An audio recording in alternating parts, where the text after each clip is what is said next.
Meta mqabbel mat-tielet kwart tas-sena 2023, is-settur turistiku f'pajjiżna għall-istess perjodu f'din is-sena kompla jikber b'mod sinifikanti.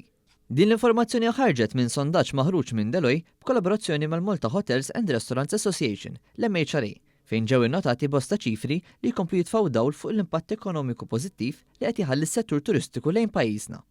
Fil-fatt, is-sondaġġ wara li l-ammont ta' turisti li waslu f'pajjiżna fit-tielet kwart ta' din is-sena laħaq il-1,200,000 turist, żieda ta' madwar 180,000 turist meta mqabbel mal-istess perjodu fl-2023.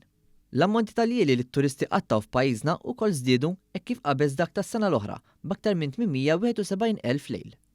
In-nefqa turistika laħqet is-somma ta' 1,270 miljun li hi 22% ogħla meta mqabbla mal-istess perjodu s-sena l-oħra.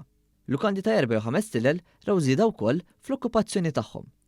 Matul id-diskors tiegħu, il-Ministru għat-Turiżmu Clayton Bartolo ħabbar li l-Awtorità Maltija għat-Turiżmu, l-MTA, se tkun qed tiftaħ fera f'New York, l-Istati Uniti, sabiex pajjiżna jilħaq aktar turisti minn dan il-kontinent.